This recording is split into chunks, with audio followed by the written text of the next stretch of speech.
Hey guys, good evening. Our topic for tonight is entitled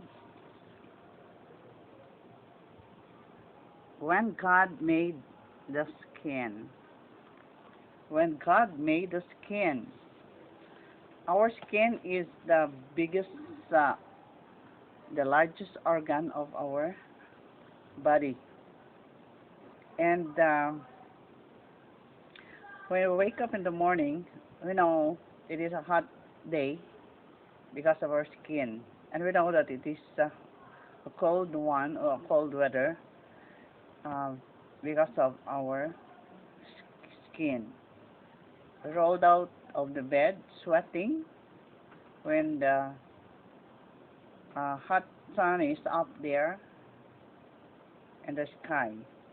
And for breakfast, you opted to have a cold vegetable sandwich instead of hot pancakes. As you slice the bell pepper, onions, tofu, and tomatoes, yeah, accidentally include your finger. Ouch, it hurts. So, masusugatan ka na. So, ang ating skin, um, they are responding appropriately into our environment or any uh, things that are around us. So, being the largest part of the largest organ of our body, the skin can be found anywhere, everywhere, from head to foot. And here uh, we can say that this is the most sensitive part of our body, the skin. And the protection and survival of our being relies on our skin. As the greatest, as the largest, and the most vulnerable among the sensory organs, the skin has a unique self-protecting and remarkable um, microstructure design. So ito ay dinisign ng Panginoon para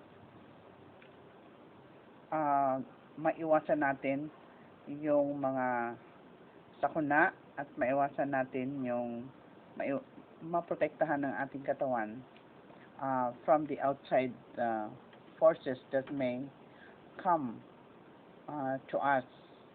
And the skin protects you from invading bacteria, scratching, uh, or pricking, damaging ultraviolet rays, as well as extreme temperature. It can be felt in the skin. So, it prevents heat loss. Mawawalan ng init yung katawan mo because when it is cold and cools you off when it is too hot. So, kapag sobrang init yung panahon, ang ginagawa ng skin is nilolower niya yung temperature. So, magkaroon ka ng isang cooler effect. Pero kapag sobrang lamig naman, ay it make your skin hotter or gives you warmth para maiwasan mo yung lalamigin ka. So a single touch or passing of your palm over a surface, even with the eyes closed or blindfolded, instead you will recognize the shape, ma-recognize natin yung texture, temperature, and the object itself. So this is due to microscopic sensors underneath the skin.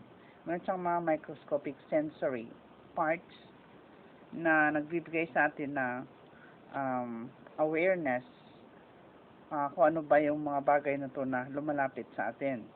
That facilitate our precise detection of our senses.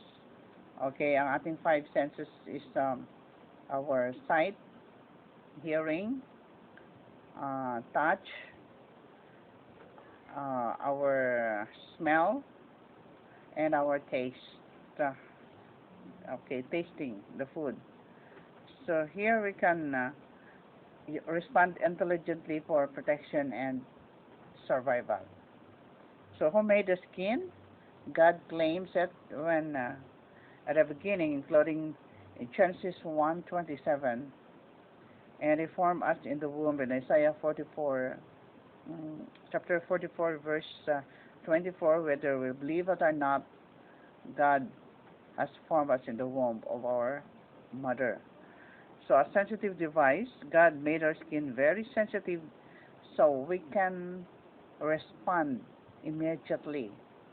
And at single touch surpassing our palm or any other activity that we do, okay, scientists discovered that uh, there's what we call the sensory um, substance in our skin. And the sensors range from 6 to 12 microns in size. 1 micron is 1,000 of a millimeter.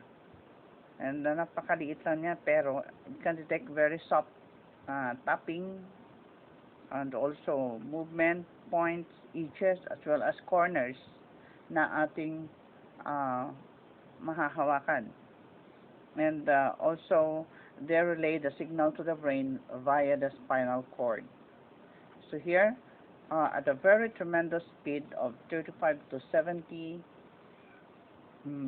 minutes m per second, 35 to 70 m per second, or 126 to 252 kilometer per hour. So the Mishner corpuscles, which compose of 25% sensors in the human hand, are closest to the skin surface. So ito yung pinakamalapit sa ating skin, or right beneath the skin. And they detect the object when it moves across the surface of our hand and help us tighten our grip. And then when carrying something delicate, ano ba, babasagin yung ating hinahawakan, or a hammer, or isang mabigat na object. So Merkel says 40% of the population detect edges and points, allowing blind people to recognize braille patterns. Ito yung ginagamit na reading ng mga blind.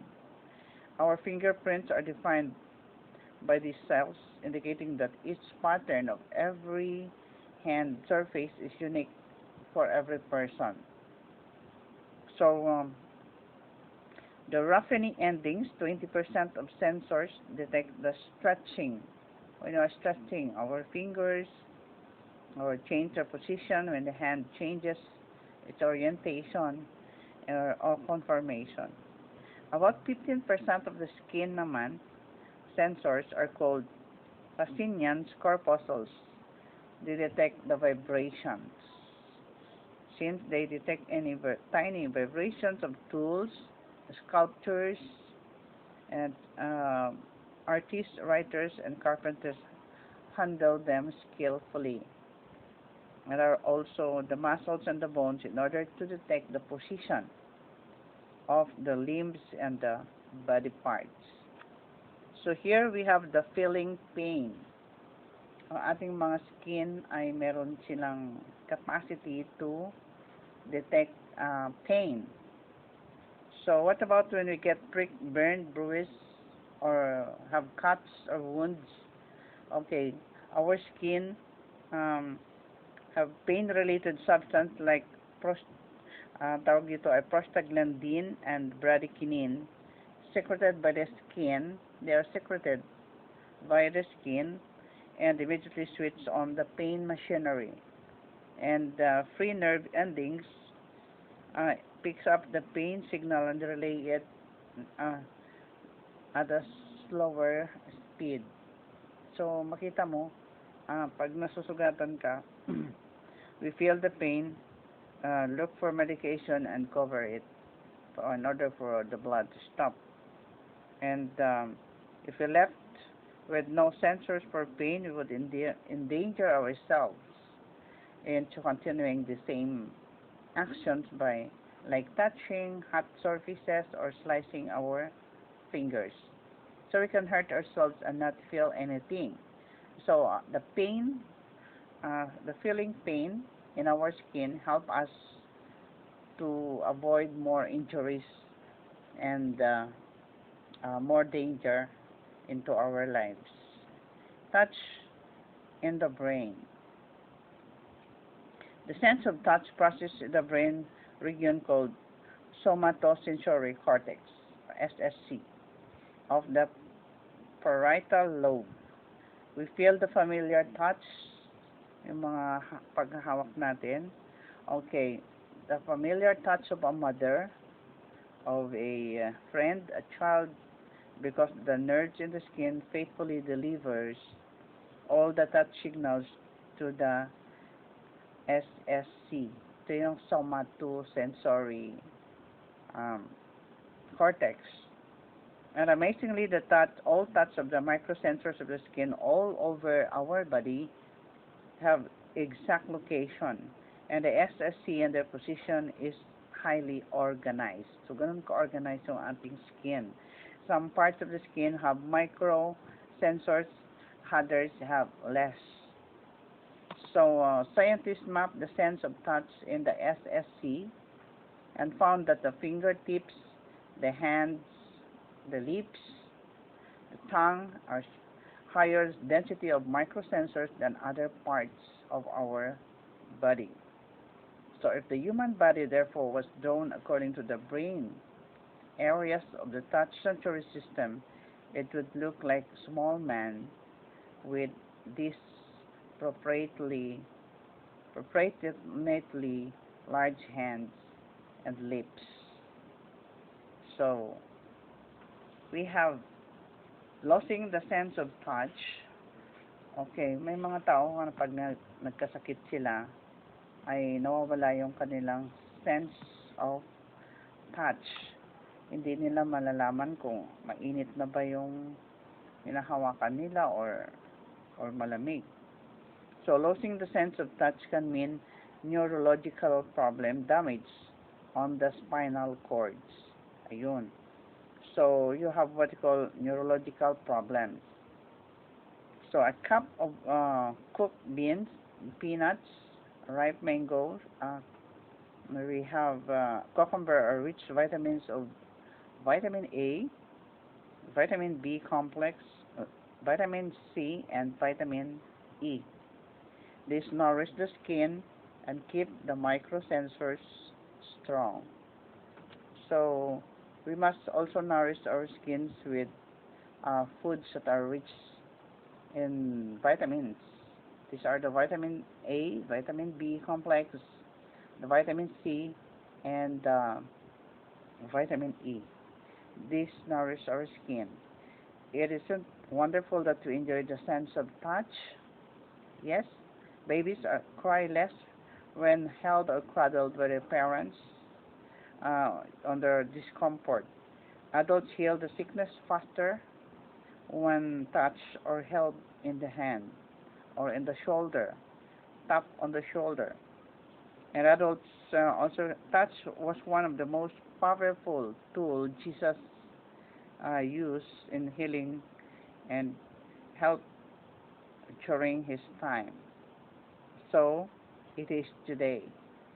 Touch can make someone um, take away the fear, can lessen the pain, and touch can make someone feel at ease and will cure a sickness.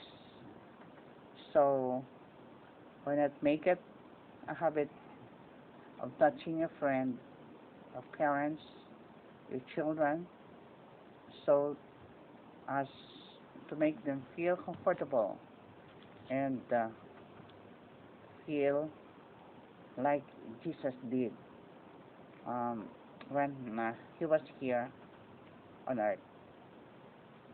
So when God made the skin, God made the best part in our body system. Thank you.